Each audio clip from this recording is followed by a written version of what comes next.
Hello guys and girls, a very good afternoon to all of you. So जो भी लोग MHCET का prepare कर रहे हैं एग्जाम का, चाहे वो 3 ईयर हो या 5 ईयर हो, आप लोगों ने ये नोटिस किया होगा, अगर past year questions although memory based वो रिलीज करते हैं, बट स्टिल आप लोगों ने ये ट्रेंड देखा होगा कि जो स्टेट वाले क्वेश्चंस आता है, मतलब जीके जो आता है, करंट अफेयर्स या जीके, उसमें काफी सारे क्वेश्चंस, मतलब a good amount of questions Maharashtra based GK से भी आता है, मतलब महाराष्ट्र स्टेट बेस्ड, क्योंकि एग्जाम ये महाराष्ट्र का है, महाराष्ट्र की यूनिवर्सिटीज के लिए है, तो वो थोड़ा सा ज्यादा फोकस करते हैं करंट अफेयर्स या जीके पे, जो कि महाराष्ट्र बेस्ड भी होता है। इसी चीज के चलते, इसी रीजन से हम आपके लिए लेकर आए हैं MHCET के लिए Maharashtra specific current affairs and GK, mostly GK. और हम लोगों ने जो नोटिस किया है ट्रेंड, उसके अकॉर्डिंग सारे के सारे क्वेश्चंस ये फ्रेम किए गए हैं। जैसे कि 2011 में जो सेंसस हुआ था हमारा, पॉपुलेशन सेंसस, जिसमें डिफरेंट चीजें पता लगाते हैं कि सेक्स रेशियो क्या है, लिटरेसी रेट क्या है, पॉपुलेशन क्या है, ये सारी चीजों को कैलकुलेट करने के लिए, मेजर करने के लिए एक सेंसस किया जाता है ना, हर 10 साल में। 2001 में हुआ था, 2011 में हुआ, फिर 2021 में होना था, जो कि कोविड के वजह से फिर डिले हो गया, पोस्टपोन हो गया, ठीक है। तो लास्ट हमारा कंडक्टेड सेंसस जो था वो 2011 का था, उससे काफी सारे क्वेश्चंस देखे गए हैं, काफी सारे क्वेश्चंस इंपॉर्टेंट है।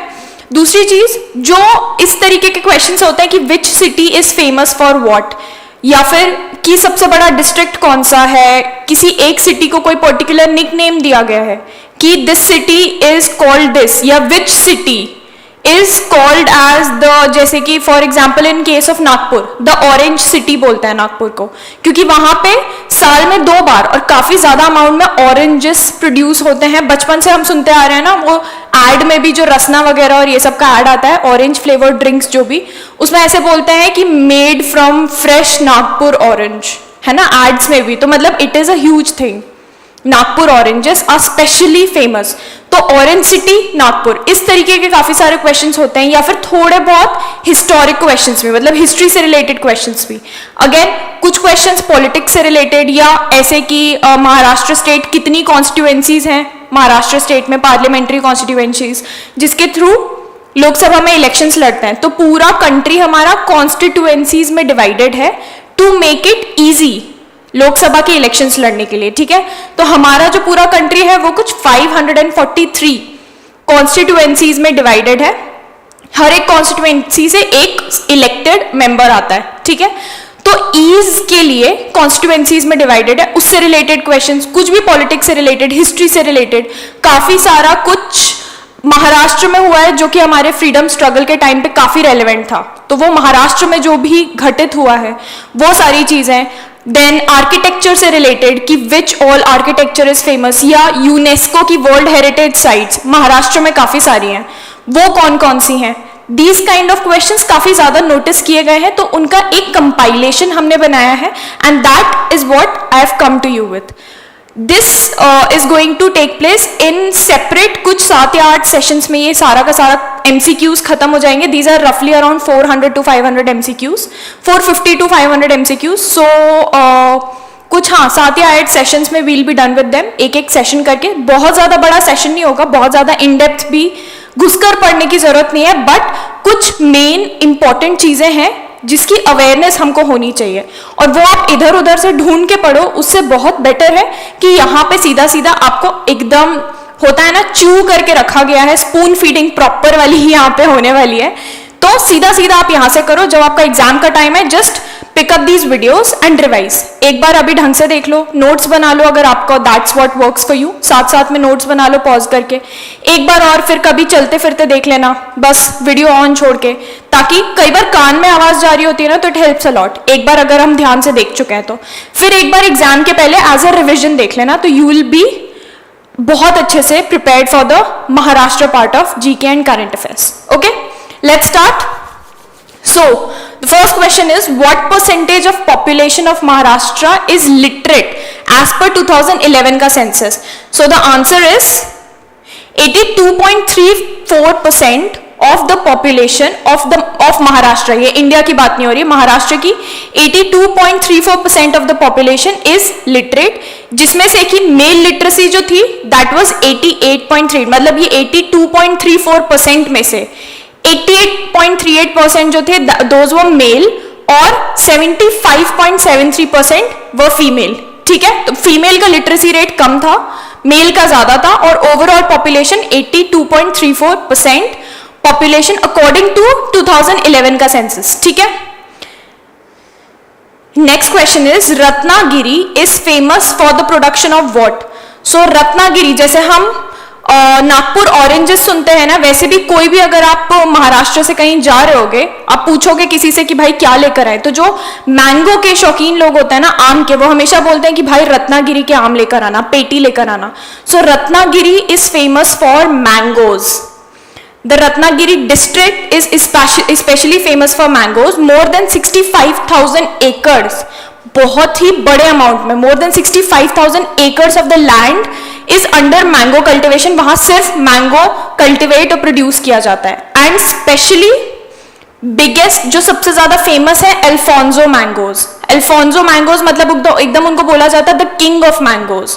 आम में भी मतलब फ्रूट्स का राजा मैंगो, मेरे हिसाब से तो आई लव मैंगोज, और फिर मैंगोज में भी उनका राजा होता है Alphonso, highest quality best testing mango. तो इसका प्रोडक्शन रत्नागिरी में होता है। ठीक है, so Ratnagiri is famous for mangoes. Now which of the following sanctuaries in Maharashtra को नोटिफाई किया गया था 2018 में। एक नई वाइल्ड लाइफ सेंचुरी को 2018 में नोटिफाई किया था, और वो सेंचुरी का नाम क्या है उसका नाम है Godajari wild life sanctuary in Maharashtra was notified in 2018. The Maharashtra government has approved Godajari in Chandrapur district. तो ये जो पूरा पैराग्राफ्स है, इससे 2-3 तरीके के क्वेश्चन पूछे जा सकते हैं। जैसे ये जो गोदाजारी वाइल्ड लाइफ सेंचुरी है, ये किस डिस्ट्रिक्ट में है, तो the answer would be Chandrapur district. ठीक है, as new wild life sanctuary in the state. The decision was taken at the 13th meeting of Maharashtra state board. अब इस तरीके का बहुत ज्यादा घुसकर इज नॉट दैट इंपॉर्टेंट। ये नहीं पूछा जाएगा कि किस मीटिंग में डिसाइड हुआ, ये पूछा जा सकता है कि किस डिस्ट्रिक्ट में है ये। ठीक है, और उस सेंचुरी का नाम क्या है। Okay, now the next question is who of the following established SNDT women's university, the first ever university for women in India. तो इंडिया में यूनिवर्सिटी एक खोली गई थी जो कि first ever university for women, लड़कियों के लिए या औरतों के लिए यूनिवर्सिटी स्पेशली खोली गई थी। इस यूनिवर्सिटी का नाम क्या है, SNDT यूनिवर्सिटी। SNDT का फुल फॉर्म आपसे पूछा जा सकता है कि SNDT यूनिवर्सिटी कौन सी है। सो इट्स श्रीमती नाथीबाई दामोदर ठाकर से। ठीक है, उसका SNDT का फुल फॉर्म है। It's a women's university. India की सबसे पहली वुमेन्स यूनिवर्सिटी पूछी जा सकती है आपसे, तो आप बोलोगे भाई ये क्वेश्चन कैसे रेलेवेंट है। रेलेवेंट है क्योंकि that university was in Maharashtra या इज इन महाराष्ट्र। ठीक है, तो किन्होंने एस्टैब्लिश की थी ये university, that was Dhondo Keshav Karve, mister DK Karve. इन्होंने ये यूनिवर्सिटी वुमेन्स यूनिवर्सिटी इस्टेब्लिश की थी for the women of India, and it was the first ever established university for women in the entire country in India. ठीक है, तो SNDT women's university established by, किन्होंने इसको establish किया था, DK curve. ठीक है, और फर्स्ट 5 विमेन जो इस यूनिवर्सिटी से ग्रेजुएट हुई थी दैट वाज 1921 में। तो 1916 में ये यूनिवर्सिटी स्टैब्लिश की गई थी। ठीक है, now the next question is which of the following caves in Maharashtra is not in the UNESCO world heritage sites. तो 5 ऐसी केव्स या प्लेसेस हैं महाराष्ट्र में जो कि यूनेस्को वर्ल्ड हेरिटेज साइट में आती है। उन 5 को पहले जानते हैं कि वो 5 कौन सी है। Ellora caves, Elephanta caves, Ajanta. तो Ajanta and Ellora always go hand in hand. जब भी बोला जाता है तो ऐसे बोला जाता है Ajanta caves and Ellora caves, है ना। तो these 2 are there. Third is Elephanta caves, very very famous. Fourth is the Victorian and art deco ensemble in Mumbai, and the fifth is Chhatrapati Shivaji Maharaj terminus. ये 5 जगहें यूनेस्को के वर्ल्ड हेरिटेज साइट में है। कौन सी जगह नहीं है अब, that is Kanheri caves. These again are famous caves, but these do not come under the 5 UNESCO World Heritage Sites. ठीक है, जिन लोगों को ये लगता है कि छत्रपति शिवाजी महाराज टर्मिनस क्यों है, तो बेसिकली उसका अगर आप बिल्डिंग देखोगे ना, तो it is a Gothic architecture, बहुत ही अलग तरीके का आर्किटेक्चर है, a mixture of British and Gothic architecture उस टाइम का, तो बहुत ही डिफरेंट एक आर्किटेक्चर यूज करके उसको बनाया गया है, दैट्स वाई. ठीक है, तो ये 5 है. तो अगर ये भी क्वेश्चन अब आएगा कि कौन सी इन चारों ऑप्शंस में से है, तो वो भी आपको पता होना चाहिए, सिंस ये 5 ऐसी जगहें हैं जो यूनेस्को वर्ल्ड हेरिटेज साइट के अंडर आती हैं, and these are in Maharashtra. Okay, next question is which of the following district has the lowest density. तो that is Gadchiroli district has the lowest density, that is just 74 people per square kilometre. हर square kilometre में there are only 74 people who are living. अब ये जो Gadchiroli district है, ये एक और चीज के लिए फेमस है, इसको बोला जाता है it is also the lung of Maharashtra, lungs of Maharashtra, क्योंकि इस डिस्ट्रिक्ट का 35% ऑफ एरिया सिर्फ फॉरेस्ट कवर है. बहुत सारे पेड़ है यहाँ पे, पूरा 35% of the area is just forest covered. तो इसको पूछा जाए which district is also known as the lungs of India, sorry the lungs of Maharashtra, तो दैट इज गढ़चिरौली डिस्ट्रिक्ट. ठीक है, और लोएस्ट पॉपुलेशन डेंसिटी भी यहीं पे है. ऑब्वियसली लोएस्ट है क्योंकि पूरा मैक्सिमम एरिया जंगल कवर्ड है, जंगल में लोग रहते नहीं है, लोग रहते होते जंगल को क्लियर कर चुके होते. Both these things go hand in hand. Next question is which of the following places in Maharashtra is famous for cotton bed sheets which have been given GI tag. अब GI tag होता है geographical indication tag. Basically किसी भी जगह की चीज को, किसी पर्टिकुलर चीज को, जैसे कि दार्जिलिंग टी, दार्जिलिंग की चाय, और भी जगह वो बनती है, लेकिन अगर उस जगह की उस चीज को GI टैग मिल जाता है, मतलब अब लोग उस चीज को उस जगह से एसोसिएट करेंगे अपने दिमाग में, और प्लस उसकी quality is now attached to that particular area. तो एक तरीके से ये प्रोटेक्शन होता है जो GI टैग दिया जाता है. तो सोलापुरी चादर जो होता है उसका एक अलग तरीके से पैटर्न और टेक्सचर होता है, and it is also known to be very very comfortable and warm. तो सोलापुरी चादर जो है उसको GI का टैग दिया गया है. दे आर कॉटन से बनाई जाती हैं वो बेडशीट्स. ठीक है, अगेन सोलापुरी चादर नाम है, तो कौन से डिस्ट्रिक्ट या सिटी में आती है वो? सोलापुर सिटी में. ठीक है, अगर आपसे पूछा जाए कि किसको GI का टैग मिला है which is famous for cotton bedsheet, तो दैट इज सोलापुरी चादर. ठीक है, the next question is which of the following was the first Marathi talkie film. So it was Ayodhyacha Raja, जो कि आई थी मूवी 1932 में. जो फर्स्ट हिंदी टॉकी फिल्म थी, हिंदी लैंग्वेज टॉकी फिल्म, जो कि थी आलमारा, हमने जीके में कई बार पढ़ा होगा, उसके 1 साल बाद ही आई थी अयोध्याचा राजा 1932 में. तो 1931 में आलमारा आई थी, उसके बाद 1932 में ये वाली मूवी आई थी which was first Marathi talkie film, मतलब Marathi language. Okay, the next question is in which city is Bhandarkar Oriental Research Institute located? In which city is Bhandarkar Oriental Research Institute located? So it is located in the city of Pune. ठीक है, it was named after Ramakrishna Gopal Bhandarkar, जो कि थे बहुत ही famous, और rather उनको बहुत time से ऐसे बोला जाता है कि ही was the founder of Indology in India. अब इंडोलॉजी क्या होती है?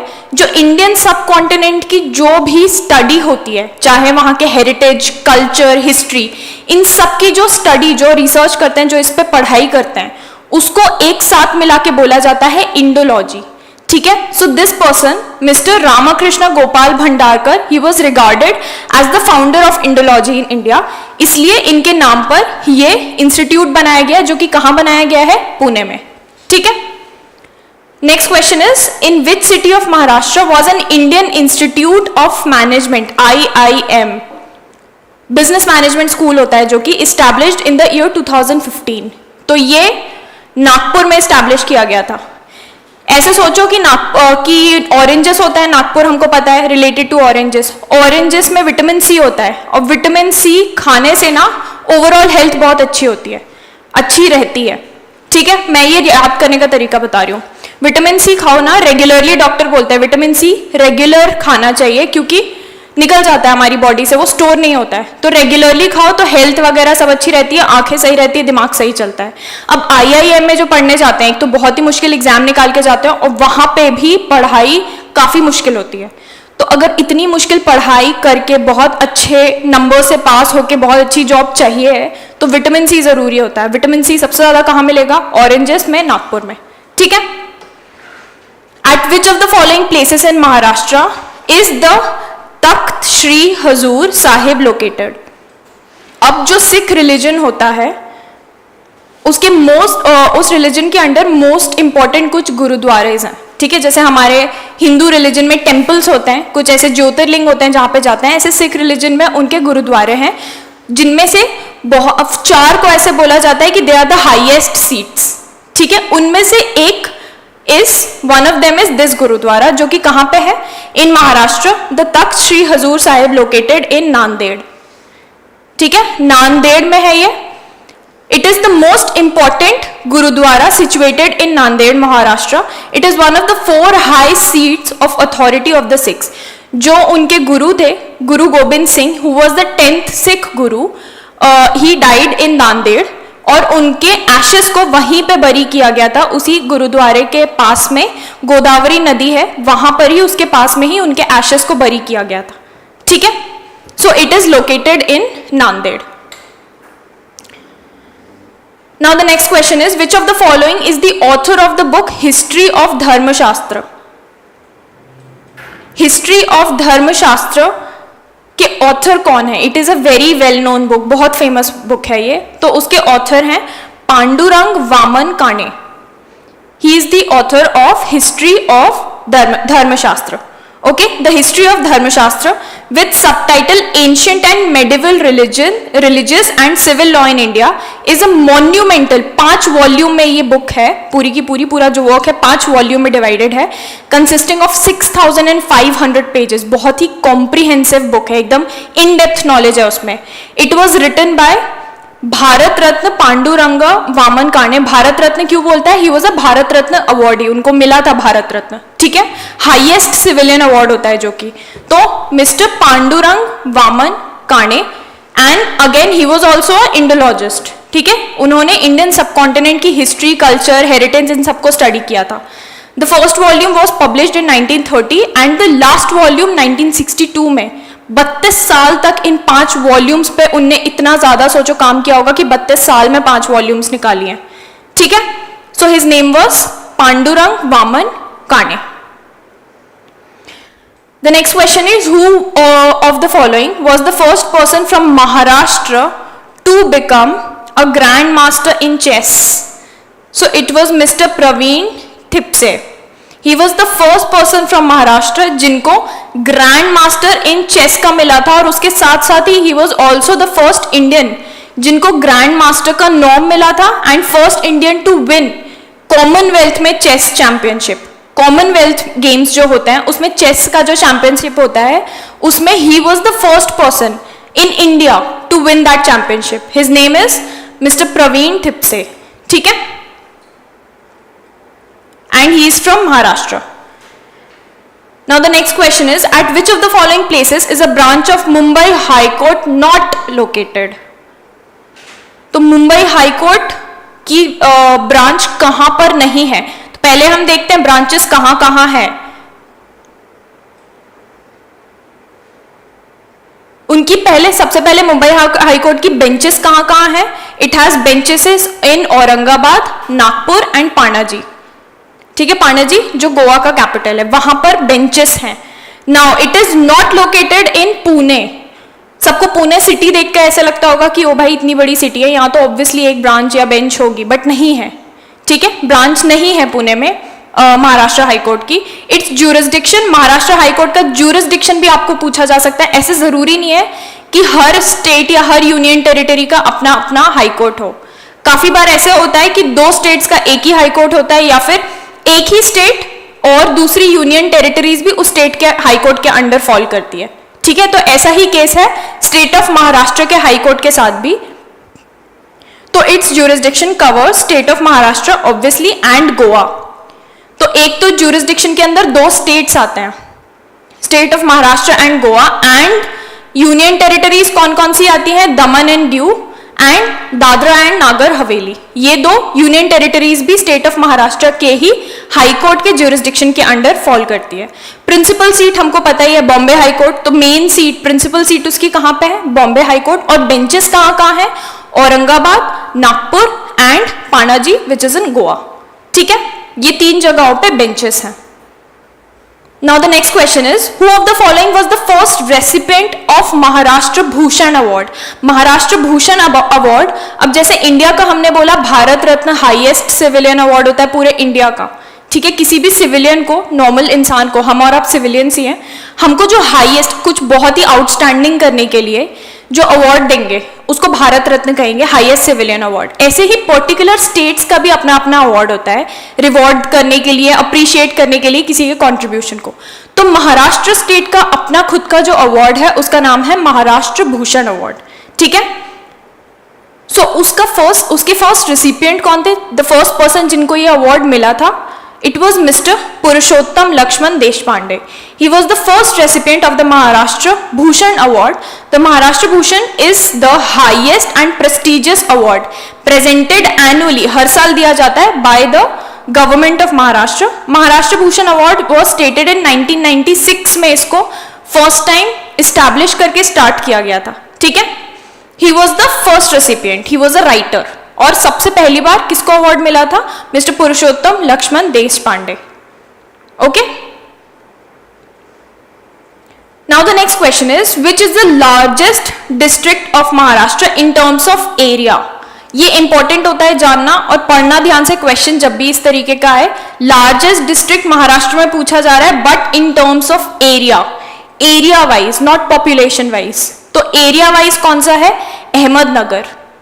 It is the largest district of Maharashtra in terms of area, और उसका एरिया कितना कवर करता है वो 17,040 किलोमीटर स्क्वायर किलोमीटर, जो भी बोलो 17,000 समथिंग। ठीक है, काफी बड़ा। While Mumbai is the smallest district in terms of area, सिर्फ 157 स्क्वायर किलोमीटर कवर करता है। ठीक है, तो लार्जेस्ट भी पता चल गया हमको, स्मॉलेस्ट भी। Ahmednagar is the largest and Mumbai is the smallest district. Okay, यहां स्टेट सिटी की बात नहीं हो रही है, district. Next question is, which of these national parks is located with in the city limits of Mumbai? Mumbai के सिटी के लिमिट्स के, सिटी के बाउंड्री के अंडर कौन सा एक नेशनल पार्क है? काफी छोटा सा है, मतलब बट सिटी के हिसाब से काफी बड़ा है। जनरली नेशनल पार्क्स और भी ज्यादा बड़े होते हैं, बट सिंस ये सिटी के अंदर ही है तो इसलिए सिटी के हिसाब से काफी ज्यादा बड़ा एरिया कवर करता है। It is Sanjay Gandhi National park. It covers around 87 square kilometers. ठीक है, it is a protected area in Mumbai. So national park जो कि मुंबई के सिटी के लिमिट्स के अंदर लोकेटेड है, that is Sanjay Gandhi National Park. The next question is, which of the following is known as the mother of orphans? Mother of orphans किनको बुलाया जाता है?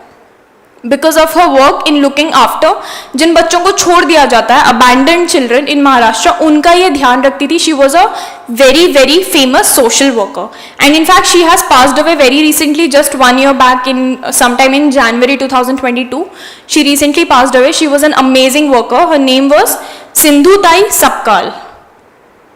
सिंधुताई सपकाल, क्योंकि उन्होंने अपनी खुद के लाइफ में इतना ज़्यादा स्ट्रगल देखा था। She was also abandoned and then when she married she didn't have a great husband and then she was left while she was pregnant by her husband. So she has seen a lot of struggle. So she converted that struggle into a way कि अब वो दुनिया की, मतलब वो चाहती थी कि उनको जितना ज़्यादा अबैंडन किया गया है और किसी को ऐसा फील ना हो, इसलिए she used to take care of abandoned children in Maharashtra. Her name was Sindhutai Sapkal. ठीक है, With how many states does Maharashtra share its boundary? इस तरीके के क्वेश्चंस भी काफी सारे आते हैं कि बाउंड्री, महाराष्ट्र जो है अपनी बाउंड्री किन किन स्टेट्स के साथ शेयर करता है या कितने स्टेट्स। तो आपसे नंबर पूछा जा सकता है कि हाउ मेनी स्टेट्स, 1 2 3 4 5 ऐसे ऑप्शंस दिया जाएगा, या फिर नेम ऑफ द स्टेट्स कि किन किन स्टेट्स में, या फिर इन ऑप्शंस में से कौन सा ऐसा स्टेट है जिसके साथ महाराष्ट्र बाउंड्री शेयर नहीं करता। तो जब आपको पता रहेगा कि किन किन के साथ बाउंड्री शेयर करता है तो you will be able to answer that. So there are total 6 neighbouring states. ठीक है, तो अगर ऑप्शंस में पूछा जाए ऐसे 3, 4, 5, 6 तो 6 इज द करेक्ट आंसर. 6 ऐसे स्टेट्स हैं जिनके साथ महाराष्ट्र अपनी जो स्टेट की बाउंड्री है वो शेयर करता है, मतलब कॉमन बाउंड्री है, जुड़ता है, टच करता है. ठीक है, apart from one union territory Maharashtra is bordered by Indian states of Gujarat. Gujarat हमको ऑब्वियस है, पता है. मध्य प्रदेश, छत्तीसगढ़ लोगों को ज्यादातर टाइम नहीं पता होता है. तेलंगाना, कर्नाटका, गोवा. तो ये हो गए 6 स्टेट्स. 6 स्टेट्स हो गए. गुजरात 2 जी से, ऐसे याद रखो, 2 जी से, GGMMTK, GGMMTK. Gujarat, Goa, MC. So that is Maharashtra, Chhattisgarh, Madhya Pradesh, Chhattisgarh, Gujarat, Goa, MC. वो फेमस रैपर है ना, singer, MC square, MC stud, MC square, कुछ ऐसा नाम है, काफी सही गाता है. तो उससे MC, Madhya Pradesh, Chhattisgarh and TK, Telangana and Karnataka. ठीक है, एंड उसके अलावा एक यूनियन टेरिटरी के साथ भी करता है, that is Dadra and Nagar Haveli. ठीक है, सो बेसिकली 7 जगहें हुई, लेकिन 6 स्टेट्स हैं, एक UT है, union territory. The next question is which of the following is the first recipient of the Jnanpith award for Marathi literature. तो ज्ञानपीठ अवार्ड जो होता है इंडिया का, ये हाईएस्ट अवार्ड होता है किस फील्ड में? लिटरेचर की फील्ड में. किसी ने बहुत आउटस्टैंडिंग काम किया हो लिटरेचर की फील्ड में तो उनको ज्ञानपीठ अवार्ड दिया जाता है. तो who was the first recipient, first ऐसा इंसान जिसको ज्ञानपीठ अवार्ड मिला था, लेकिन मराठी लिटरेचर के केस में? सो it was Vishnu Khandekar. He was born on 11th of January 1898 इन सांगली, महाराष्ट्र. ये सब इतना डिटेल में नहीं आना चाहिए, नाम पूछा जा सकता है बट. तो it was Vishnu Khandekar. Okay, now which of the following is a form of painting native to Maharashtra? ये तो सबको पता होगा. Painting native to Maharashtra is Warli painting. is a form of tribal art mostly created by tribal people from North Sahyadri range in Maharashtra. Warli painting. ठीक है, Warli art, Warli painting.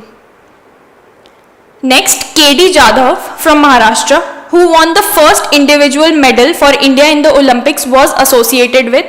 KD Jadhav जो थे उनको फर्स्ट जो है who won the first individual medal in for India, India के लिए Olympics में, वो किस स्पोर्ट से एसोसिएटेड थे? So he was associated with wrestling and he is best known. सबसे ज्यादा वो किस चीज के लिए नोन है? He is best known to be a wrestler who won a bronze medal.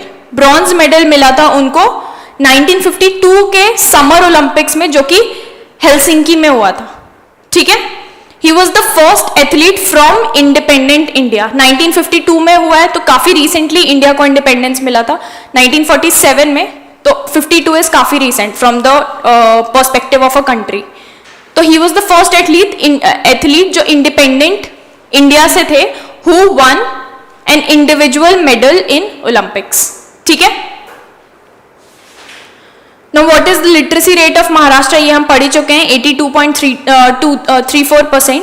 82.34% was the literacy rate of Maharashtra according to 2011 census. ये अगर पूछा जाए कि 82.34% लिटरेसी रेट है महाराष्ट्र की अकॉर्डिंग टू विच सेंसस, इस तरीके को घुमा के क्वेश्चन बाय एनी चांस पूछ लिया तो ऑप्शन में दे दिया जाए 2001, 2011, 2021. तो दिस इज अकॉर्डिंग टू 2011 का सेंसस. ठीक है, total number of administrative divisions इन महाराष्ट्र अब कितने हैं? तो स्टेट जो है महाराष्ट्र स्टेट 32 डिस्ट्रिक्ट्स में डिवाइडेड है. 32 डिस्ट्रिक्ट्स जो कि डिवाइडेड है 6 रेवेन्यू डिविजन्स में.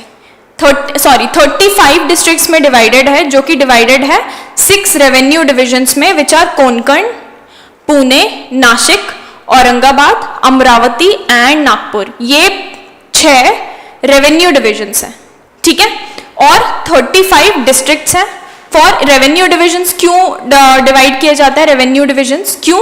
क्योंकि एडमिनिस्ट्रेटिव ईज के लिए, एडमिनिस्ट्रेटिव पर्पसेस के लिए, उनको मैनेज करना आसान रहे. The state has a long tradition of having statutory bodies for planning at a district level. तो 35 डिस्ट्रिक्ट्स और उसमें रेवेन्यू डिविजन्स कितने हैं? 6. ठीक है. Now the next question is total number of world heritage sites in Maharashtra. ये तो हमको ऑलरेडी पता है. देयर आर 5 क्या क्या है? अजंता केव्स, एलोरा केव्स साथ में जाती है. फिर एक और केव्स आती है एलिफेंटा केव्स. अजंता, एलोरा, एलिफेंटा, ये 3 केव्स हो गई. उसके बाद the Victorian and art deco ensemble in Maharashtra. ठीक है, आर्ट डेको है ये. और पांचवा क्या है जिसके बारे में मैंने बताया था? गॉथिक आर्किटेक्चर होता है. Chhatrapati Shivaji Maharaj Terminus. Okay. Total number of districts in Maharashtra. Maharashtra is divided into 6 revenue divisions. ये हमने देख लिया, विच आर 36 डिस्ट्रिक्ट्स में डिवाइडेड है. और ये फर्दर 109 सब डिविजन्स में डिवाइडेड है और 357 तालुकास, या जिसको हम तहसील भी बोलते हैं. ठीक है, ये पूरे स्टेट की बात हो रही है. अब इंडिविजुअल सिटीज भी अपने अपने तहसील में डिवाइडेड होती है. जैसे जो लोग पुणे से हैं, क्योंकि मैं अभी पुणे में हूं इसलिए मैं एग्जांपल दे रही हूं. जो लोग पुणे से हैं, पुणे खुद 14 तहसील में डिवाइडेड है. तहसील जैसे आपने सुना होगा मुल्शी, है ना? मुल्शी सुना है? तहसील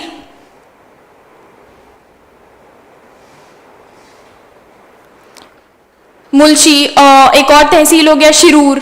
ऐसे 14 तहसील में डिवाइडेड है पुणे इटसेल्फ. तो पूरा महाराष्ट्र 357 तालुकास या तहसील जिसको हम बोलते हैं उसमें डिवाइडेड है. ठीक है, तो ये number it would be good if you could remember it. ठीक है, ऐसे सीधे सीधे क्वेश्चन आ जाता है कभी कभी. Total number of parliamentary constituency. अब ये डिस्ट्रिक्ट, तहसील, सब डिविजन ये सब अलग चीज है, लेकिन पार्लियामेंट्री कॉन्स्टिट्यूएंसी अलग चीज है. पार्लियामेंट्री कॉन्स्टिट्यूएंसी डिवाइड की जाती है for the purpose of Lok Sabha के इलेक्शंस के लिए.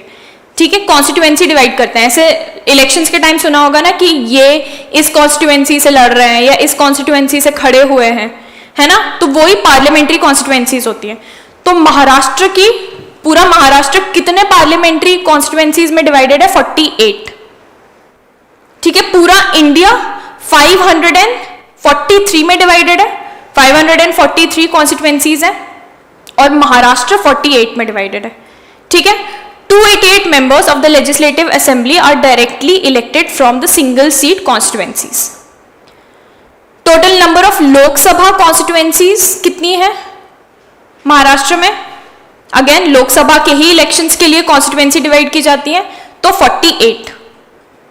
ठीक है. Total number of members in Maharashtra legislative council. अब हर स्टेट की लेजिस्लेटिव काउंसिल नहीं होती. आई थिंक इंडिया में कुछ 6 स्टेट्स ही हैं जिनमें लेजिस्लेटिव काउंसिल है, काउंसिल भी है. अदरवाइज मैक्सिमम सारे स्टेट्स में सिर्फ लेजिस्लेटिव असेंबली होती है.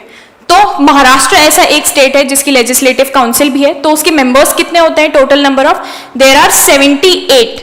उनमें से 66 इलेक्टेड होते हैं जो इलेक्ट करके जाते हैं और 12 को नॉमिनेट किया जाता है. ठीक है. तो टोटल लेजिस्लेटिव काउंसिल की बात हो रही है. लेजिस्लेटिव काउंसिल में टोटल 78, दैट इज 66 प्लस 12. ठीक है. Now the total number of members in Poona सार्वजनिक सभा when it was first established. Poona सार्वजनिक सभा में कितने मेंबर्स थे जब वो सबसे पहली बार स्टैब्लिश हुई थी? अब पूना सार्वजनिक सभा जो है वो जो इंडियन नेशनल कांग्रेस थी ना, जो इंडियन फ्रीडम स्ट्रगल के टाइम पे काफी ज्यादा हाईलाइटेड थी, इंडियन नेशनल कांग्रेस का प्रीकर्सर है. मतलब एक तरीके से सेम रूप में पहले पूना सार्वजनिक सभा एग्जिस्ट करता था, वो फिर बाद में जाके इंडियन नेशनल कांग्रेस के रूप में तब्दील हो गया. ठीक है. तो ये it was a precursor to Indian National Congress. तो इसमें कितने मेंबर्स थे? इसमें 95 मेंबर्स थे. ठीक है. उसको क्या कहते हैं? पूना सार्वजनिक सभा. तो इससे 2-3 टाइप के क्वेश्चंस बन सकते हैं कि मेंबर्स कितने थे, इंडियन नेशनल कांग्रेस की प्रीकर्सर कौन था, या पूना सार्वजनिक सभा को लेटर ऑन क्या बोला जाने लगा या किस नेम से फेमस हुई. क्योंकि पूना सार्वजनिक सभा बहुत सारे लोगों को नहीं पता, लेकिन इंडियन नेशनल कांग्रेस हम सब ने पढ़ा होता है ना हिस्ट्री बुक्स में. It started as an elected body of 95 members. Elected by 6000 लोगों ने 95 मेंबर्स को सिलेक्ट किया था on 2nd April 1870. The organization was a precursor to the Indian National Congress which started with its first session from Maharashtra itself. ठीक है. Next, approximately how many forts are there in Maharashtra. पूरे महाराष्ट्र में कितने करीब forts हैं. Maharashtra actually is known for forts बहुत ज्यादा. It's not just Rajasthan जो which is actually known for forts. Maharashtra is also known for forts क्योंकि यहाँ बहुत सारे फोर्ट्स हैं. और उसमें से मैक्सिमम काफी सारे फोर्ट्स बनाए किन्होंने हैं. Maratha ruler who was Chhatrapati Shivaji Maharaj. उन्होंने खुद अकेले ही 13 कुछ फोर्ट्स बनाए थे. और टोटल फोर्ट्स कितने हैं? 350 around forts are there in Maharashtra. ठीक है, 350 हैं. उसमें से 13 छत्रपति शिवाजी महाराज जो कि बहुत ही फेमस मराठा रूलर थे उन्होंने बनाए थे. ठीक है. Now next question is the total number of members in Maharashtra legislative assembly. अभी हमने क्या देखा था? लेजिस्लेटिव काउंसिल देखा था 78 मेंबर्स. लेजिस्लेटिव असेंबली में कितने नंबर ऑफ मेंबर्स होते हैं? So there are 288 members in legislative assembly. और लेजिस्लेटिव असेंबली में डायरेक्टली इलेक्ट होते हैं सिंगल सीट कॉन्स्टिट्यूएंसी से. ठीक है, वहां नॉमिनेटेड नहीं होते. नॉमिनेटेड लेजिस्लेटिव काउंसिल में होते हैं. ओके, सो 288 मेंबर्स जो कि डायरेक्टली इलेक्ट होते हैं सिंगल सीट कॉन्स्टिट्यूएंसीज से. Now next, Sant Dhyaneswar was born in which year? So he was born in the year 1275, बहुत ही पहले. In a Marathi speaking Deshasth Brahman family in Apegaon village on the banks of Godavari river near Paithan, Maharashtra. अब ये why was he famous? जो संत ध्यानेश्वर हैं ये famous क्यों है? Because he was apparently according to research he was the first known philosopher जिनकी philosophy उन्होंने Marathi language में की थी. मतलब first known philosopher who wrote in Marathi language. तो अगर ऐसे भी पूछा जाए कि who was the first ever recorded, जो रिकॉर्ड पे है रिसर्च के अकॉर्डिंग, फिलोसफर जिनकी फिलोसफीज उन्होंने मराठी लैंग्वेज में लिखी थी, तो it was saint या संत Dnyaneshwar. Okay, he was born in 1275, बहुत ही पुराने. Next question is in which year Portuguese occupied Mumbai. In which year Portuguese occupied Mumbai. So they occupied Mumbai in 1534. 1534 में Portuguese occupied Mumbai. On 23rd December 1534 the treaty of Basian was signed on board of galleon Saint Matheos. Basian and 7 islands of Bombay were surrendered later by a treaty of peace and commerce between Bahadur Shah and Nuno da Cunha on 25th October 1935. एक साल के बाद permanently ending the Islamic rule on the islands. अब ये Portuguese rule जो था ना मुंबई में, जो 1534 में उनने ओवरटेक किया था मुंबई को, तो आप अभी भी एक कोई सा तो एरिया है, व्हाट इज इट, कोटाचीवाड़ी करके मुंबई में एक एरिया है, वहां पे आप अभी भी जाओगे ना तो इट इज फेमस फॉर कि वहां अभी भी पोर्चुगीज आर्किटेक्चर है. तो if you ever visit Bombay, make sure you visit this place. Kotachiwadi ऐसे करके एक एरिया है, वहां पे आप जाओगे ना तो वहां अभी भी काफी सारा आर्किटेक्चर और बिल्डिंग्स जो है पोर्चुगीज आर्किटेक्चर पे है वो. ठीक है, तो go and visit that place. So it shows कि पोर्चुगीज एक टाइम पे उन्होंने मुंबई को ऑक्यूपाई करके रखा था एंड दैट वाज 1534 में. ठीक है. When Shivaji assumed the title of Haindava Dharmodharak. ठीक है, छत्रपति शिवाजी उन्होंने अज्यूम किया था title of Haindava Dharmodharak, which is basically the protector of the Hindus. इसका डायरेक्ट ट्रांसलेशन होता है प्रोटेक्टर ऑफ द हिंदूज. कब? 1674 में. ठीक है, कहां पे उनको कॉरोनेट किया गया था, कहां पे ये उनको दिया गया था? In capital Raigarh. ठीक है, तो इसका मतलब भी पूछा जा सकता है, इसका मतलब होता है प्रोटेक्टर ऑफ द हिंदू. ठीक है, और अगर ये पूछ लिया जाए कि हैंदवा धर्मोधारक ये टाइटल किसको नवाजा गया था इस टाइटल से, तो it was Chhatrapati Shivaji, one of the most famous Maratha rulers. In fact, I think the most famous only. The Marathas attacked Goa so they attacked Goa in 1730. Maratha invasion of Goa or Sambhaji's invasion of Goa refers to the invasion of Portuguese controlled portion of contemporary Goa, अभी जो गोवा है, and northern areas of Konkan. ठीक है, तो मराठास ने attack किया था गोवा पे 1730। और ये उस टाइम पे क्या था, this portion was controlled by Portuguese, जहां पे उन्होंने अटैक किया था, टू बेसिकली रीटेक इट, ठीक है, reclaim it. The next question is the Maratha resurrection was the period between the third battle of Panipat. बहुत ज्यादा फेमस था ये 1761 का बैटल, जो थर्ड बैटल ऑफ पानीपत था, उसको बहुत बार हम सेलिब्रेट भी करते हैं। हमारी जब प्राइम मिनिस्टर थी, प्रेसिडेंट थी मिसेस प्रतिभा पाटिल, उन्होंने भी काफ़ी ज़्यादा बड़े लेवल पे इसको कॉमेमोरेट किया था, सेलिब्रेट किया था तब, क्योंकि 251st कुछ एनिवर्सरी थी इस बैटल की, जो 1761 में हुआ था। तो ये हर साल इनफैक्ट कुछ ना कुछ सेलिब्रेशन किया जाता है to commemorate this, to remember this, basically this battle. The Maratha